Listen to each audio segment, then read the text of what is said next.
Okay, Sai Deepak. With all due respect to Mr. Sanjay Hegde, I think his position is rife with populism and factual inaccuracies, and I'm sorry to say that he's just put on stark display his ignorance of how the law functions as far as this area is concerned. Because SGPC Act certainly exists, but what Mr. Hegde is certainly not aware of is that the SGPC Act specifically refers to a process of election of the members who govern that particular body, as opposed to the process of appointment that happens in Jagannath Puri Mandir or Tirumala Tirupati Devasthanam or any number of institutions. So there is a clear distinction between election as a process and appointment by the state government, which clearly shows that the existence of legislation itself is not sufficient. So that's point number one, where I think Mr. Hegde has got it really wrong. Point number one. Point number two, the assumption that the moment this comes back to the community, it leads to untouchability and, let's say, prohibition on entry of untouchables. I'm sorry to say, is Mr. Hegde not aware of any number of private temples which are in the country today, and are all these private temples practicing untouchability? Is that the argument that he wishes to present? And three, untouchability under Article 17 is a constitutional provision which no legislation can overturn. So merely because we are asking for community to control its temples, it doesn't mean that all sorts of practices will come back. To say that the community is incapable of managing its institutions without observing untouchability is to actually brand the entire Hindu community as a casteist community. I'm so sorry, what kind of an argument is he making? And point number three, how can you even compare Sabarimala, which is a very different issue, from this particular issue? Do you understand the fact that Sabarimala is a very different issue with respect to very specific religious practice which has got nothing to do with secular aspects of administration? Is that the issue that is being discussed here today? The issue that is being discussed is with respect to secular aspects of administration. Should the state have control over it, or should the community have control over it? Please highlight to me which church has been taken over by the state citing corruption, when there are any number of cases which abound with respect to corruption in church ecosystem. Which mosque has been taken over by the state, so to speak, to show that there is malfeasance in administration, therefore the state must take over. So let us not muddle facts here. If we don't know what we are talking about on a particular subject, it's always better to maintain a dignified silence as opposed to exposing our ignorance on what exactly the law says on these issues. And I don't think he's actually read the HRC Act as far as the Tamil Nadu government is concerned, the TNHRC Act of 1959. There are specific provisions which prevent untouchability from coming back. So nobody is asking for those provisions to be taken away. We are only saying that those aspects of the provisions which give a big brotherly position to the state to preside over all aspects of these institutions must go. And nobody is saying that the state does not have the power to set the house in order in terms of corruption.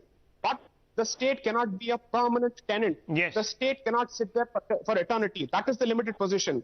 If it is the state's position that it has not been able to set the house in order, and if it's not been able to rectify corruption, that is because the state is fundamentally corrupt, and the state has actually worsened situations of corruption in most of these institutions, and it has degraded the entire temple ecosystem to the extent that idols and murtis and jewels are constantly stolen.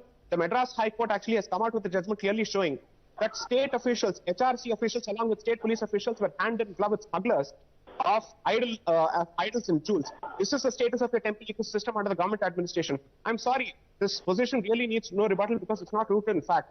These are the facts, and these facts are publicly recorded. I think Mr. Hegde should read up his law on the subject better. Okay, I'll just bring you back, Mr. Hegde, to respond to Sai Deepak. I just want to quickly take our viewers through the Nataraj temple precedent or example, when the top court went ahead and made some observations. They said management by state can only be for a limited period. No government has absolute right to take over temple management, preserve rights of denominational religious institutions. Very, very important. Their rights should be protected from any state invasion. Management must be handed over after the evil stands remedied. Evil here could be any n number of practices that don't conform to the laws of the land, including untouchability or corruption or, graft or what have you. So this is fundamental. Observation 6, continuation would amount to usurpation of propriety rights. Taking over the management must be only for a limited period. State mustn't supersede temple administration by adopting any oblique method. The problem is, viewers, and that's why I keep coming back to this point, that for some reason, the Hindu community gets a slightly rougher ride in the process, and I fail to understand why. Is it because we overcompensate? I don't realize that. We'll probably bring in Dr. Anand Ranganathan on that, but a very quick riposte, Mr. Hegde, by you to Mr. Sai Deepak, if you have any points to make. No, there are several things we can go on through the night. But shortly put, do you know how many years it has taken for a non-Brahmin priest to finally preside over rituals in Tamil Nadu? It has happened now, after Stalin got re-elected. I need to respond to that. As a practicing Hindu who would know every ritual, every mantra, if he cannot become a priest in a temple today, then what kind of... So you're contradicting yourself. Please. You're contradicting yourself, sir. Scheme is. Okay. You are not going to tell me that there is Hinduism which will only survive provided that one set of people continue to do priestly duties. Oh, please. That cannot be. This is terrible. I process. What an argument. Facts fly in his face. Now, just 1 minute. I can see three of you all be very well high-born, laughing at it. But let me put it to you, what the vast majority of Hindus feel. Who are you to represent the vast majority of Hindus? What gives you the position to say that? Are you an elected representative? Have you taken a popular poll? I did not interrupt you. Please don't grandstand on behalf of Hindus. You're not a representative of Hindus.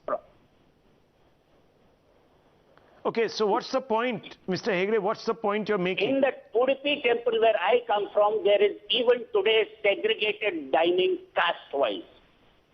Do not tell me that you have that any one set of people within the community has the right to organize community resources based on worship, on a common worship of a common deity, and yet practice such exclusion. Okay. This is not Hinduism. Not Hinduism. Okay. So we now have Sanjay Hegde that has moved away from the legal point to tell us what Hinduism should be, ought to be, how it should be practiced. Okay, that's fine. You know, we can have that argument, and they are having that argument tonight, viewers, somewhere in America on some digital channel about what they perceive to be Hindutva, Hinduism, and how they want to dismantle it. So that's a different conversation. But I want to bring in Sai Deepak very quickly. Sai Deepak, some of the propositions that Mr. Hegde has made here. The first point that Mr. Hegde doesn't highlight is that out of close to, let's say, 3 lakh temples in Tamil Nadu, less than 6,000 temples actually have Brahmin priests. So this constant bogey of Brahmin domination that he keeps touting over and over again is a Marxist trope that all of us have to suffer on a regular basis, which has absolutely no basis in facts. Because my Kuladevata, so to speak, is worshipped by a non-Brahmin priest, and I have to actually offer toddy and meat. So this is the diversity of this land, which unfortunately these Marxists and communists have absolutely no clue about in the first place. Point number 2, when the question of corruption is being addressed, when the question of secular administration is being addressed, what on earth is this particular point and what is its relevance with respect to this particular issue? Is it not possible for the state to legislate on this particular aspect and give the control of the institution back to the community? Absolutely. Are we basically saying that we can't? So this is an issue that he never addresses. Why do we have to suffer the state on a permanent basis? And if there is an evil, it should stand remedied, and either the state takes a position on it and pushes through legislation or perhaps even a law, etc., to forbid any evil. I don't understand how that evil is going to be restored by submitting to its own authority the management of a temple. Clearly, we're not doing a good job if that particular process still, or that evil still exists. Just one more point, please. Just one more point. Yeah, okay. Just one more point. Okay, one more point. Okay, one more point. Okay, Sai Deepak, yes. Mr. Hegde should simply take a look at the composition of the trust under the TNHRC Act. It encompasses all castes, and those provisions have not been challenged in the court for the simple reason that nobody is basically saying that all caste representation should be forbidden under the law as far as the temple is concerned. That is the problem when people don't read either legislation or the petition. Okay. Dr. Ranganathan. Yeah, good evening, Rahul. That was a fantastic discussion, but I have to start by saying that the government control of Hindu temples is the modern day pillaging and loot. And you could earlier blame Khilji for it, or invaders for it. But today, I'm afraid the invaders and those who are pillaging and looting the Hindu temples are actually Hindu. Now, let me put forth 3 or 4 points. But before that, I must congratulate Sai Deepak for a complete demolition, and I'm sure Mr. Hegde won't mind because he was really ill-prepared. All his points have been sufficiently answered, more than that, in fact. But let me add to that a couple of more points. You know, when Mr. Hegde rightfully, proudly says, like all of us should do, that we are a secular state. What business does a secular state, a secular government have meddling in religion, or the other way around? Now, when he says that the state is removing the discrimination that is present in Hinduism through its control, would he also like the state to say that in Christianity, in Catholic, you should have women as priests? But that doesn't happen, does it? Would he also like to say that why was it that the Kerala High Court threw out a petition that said women should be allowed in the sanctum sanctorum of all mosques? Those petitions are thrown out. You can't have double standards. And in the case of Sabrimala, as J. Sai Deepak has already illustrated beautifully, it was not discrimination, it was perceived discrimination. There are temples where Hindu men are not allowed. This was a different case altogether, and this is just one Sabrimala temple. But more than, above and beyond that, I mean, we are having a wonderful discussion. This is not some, I don't have any anger towards anyone. It's a wonderful discussion, and I'm enjoying it because we have 2 lawyers here. Rahul, you and I are outsiders who are enjoying this, but I have to say this, that, you know, for 50 years, since 1959, when the Congress government overturned the Supreme Court judgment and brought in the endowment, first of all, as Sai Deepak rightly put it, yes, the government wants to control all religions, but look at the extent of it. The Endowments Act is absolutely not comparable to SGPC Act, as Sai Deepak has already said. I mean, is the Jama Masjid controlled by the government? No, it's not. There are 100,000 Hindu temples that are directly controlled. If you look at Somnath, for example, Rahul, you know, Somnath Board of Trustees, 4 are appointed by the state government, 4 are appointed by the central government. The Hindus have no say at all. Right now, Prime Minister is the executive, the Board of Trustees. Then you have Mr. Amit Shah, Mr. L.K. Advani. They're all politicians. They've all got in through government appointments. Where are the Hindus? They are the people who are running these temples. The Tirupati is one of the richest temples in the world. And, you know, when Mr. Hegde rightfully, in his right mind, said that the government's job is to take care of the temple, to preserve it. You know, last year, exactly 1 year has gone by when the Tamil Nadu government told the Madras High Court, I'm quoting the Tamil Nadu government, 11,000 Hindu temples in Tamil Nadu do not have enough money to perform even one puja. Yes. That's it. Do you know if Tirupati was let loose by the government control, it has the money that is equivalent to the GDP of a small country. Tirupati alone can give money to at least these 11,000 temples so they can actually at least run.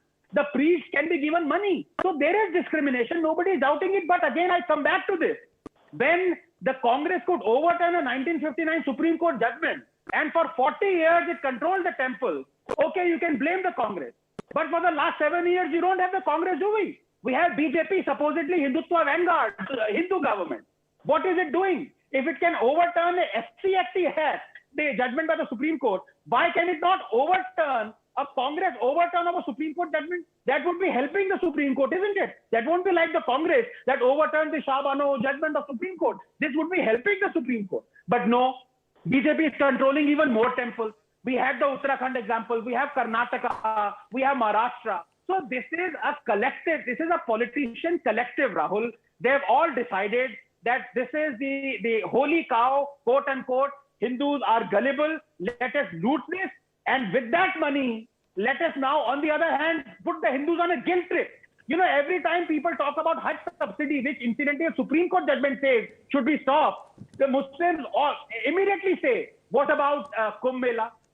Are bhai, you are looting billions from Hindu temples. Kumbh Mela, the population is 200 million people who attend Kumbh Mela. You don't even want the security state to provide the security for Kumbh Mela. So, you know, there is prejudice and it has to go. This is not justice. Well, and I have an atheist who says, I'll say one thing, Dr. Ranganathan, it's not that Hindus are gullible. We're just not united.